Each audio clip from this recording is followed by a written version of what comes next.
So you've been dreaming of digging up your own homegrown potatoes, haven't you? Well, you are in exactly the right place. Over the next few minutes, we're going to walk through the complete playbook for growing the absolute best potatoes of your life. Seriously. It really is magical, isn't it? There's just this incredible feeling when you unearth them.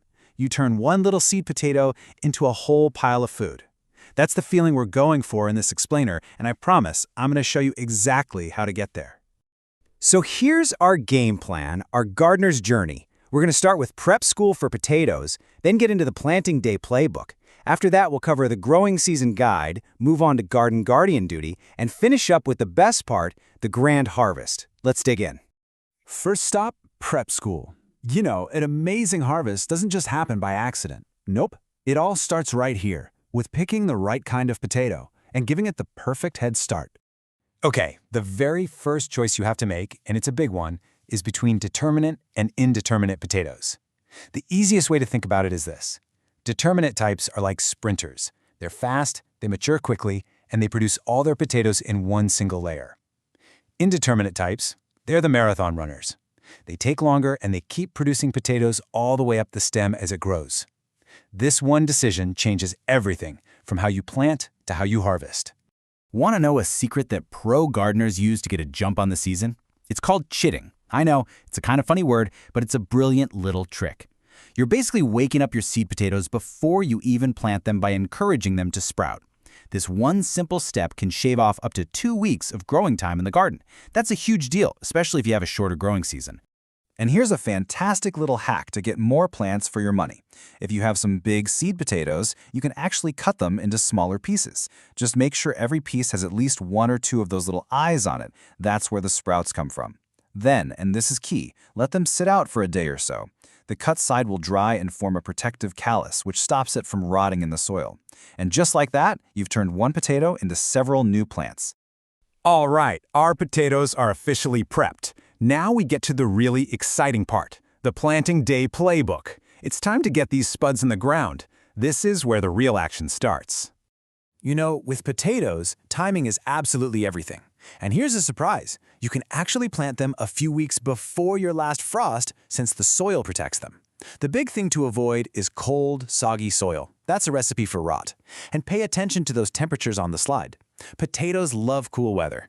If it gets too hot, especially at night, the plant will just put all its energy into making leaves, not into making you tasty potatoes.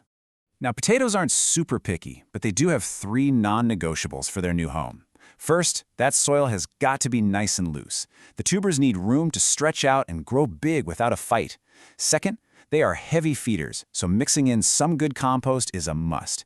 And third, and this is a real pro tip, they like their soil a little acidic. Why? Because the nasty bacteria that causes potato scab just hates acidic soil. So a lower pH is like a natural shield for your harvest. Okay, so the soil's perfect, the timing is on point, but what's the best way to actually plant them? Well, there's not just one right answer. Let's look at 3 awesome methods, so you can pick the one that fits your garden and, your personality. First up, we have the classic trench. There's a reason farmers have been doing it this way forever. It just works. You dig a trench, maybe 6 to 8 inches deep, space out your potatoes, and then cover them with a few inches of soil. As they grow, you'll use that extra soil from the trench to hill them up. It's the perfect, time-tested method for a traditional garden bed. All right, now for something totally different. If you're not a fan of digging, you're going to love this one. It's often called the no-dig or Ruth Stout method, and it is almost ridiculously easy. You literally just set your potatoes right on top of the soil and then bury them under a super thick blanket of straw. That's it. When it's time to harvest, you just move the straw. No digging at all. Don't have a big yard? No problem at all. Potatoes do amazingly well in big containers, like a fabric grow bag or a large pot. You can seriously get a huge harvest right on your patio or balcony. The trick here is to just fill the container up with layers of soil and potatoes right from the get-go. It's a super efficient way to grow a ton of food in a tiny space. And they're planted. But our work isn't quite done yet. Now we're heading into the growing season. This is the part where a little bit of care will make all the difference in how big and beautiful your final harvest is. So, let's talk about what these growing plants need from us. So this brings us to a really important technique, hilling. This is probably one of the most common questions new potato growers ask. Do I really need to do it? And the answer is a big, loud yes, for two really good reasons. Healing is so crucial. First off, if a developing potato gets exposed to sunlight, it turns green and produces this stuff called solanine, which tastes bitter and isn't good for you.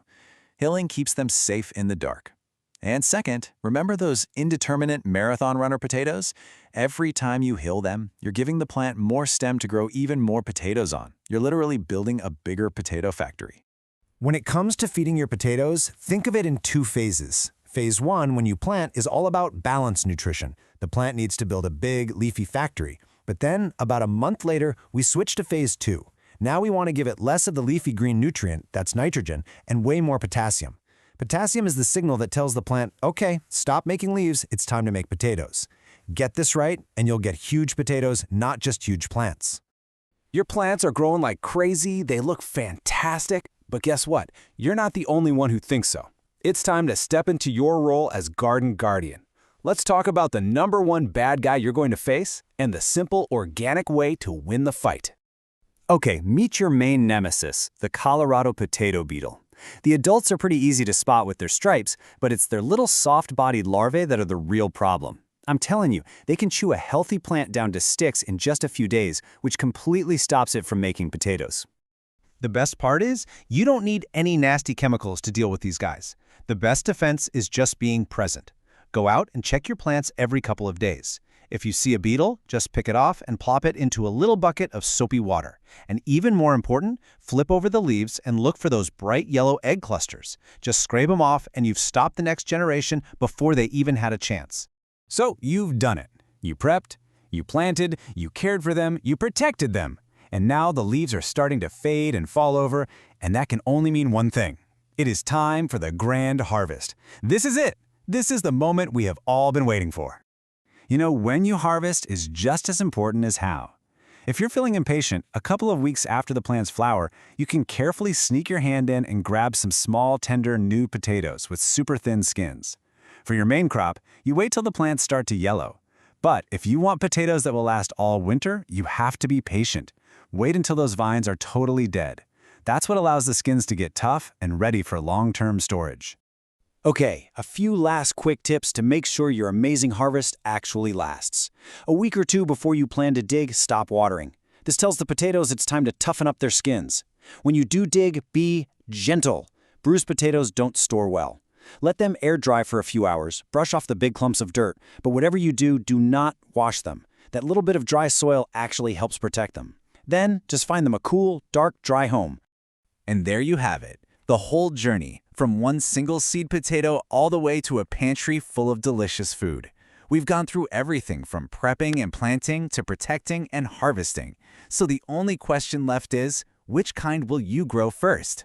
Your potato adventure is officially ready to begin. Happy gardening!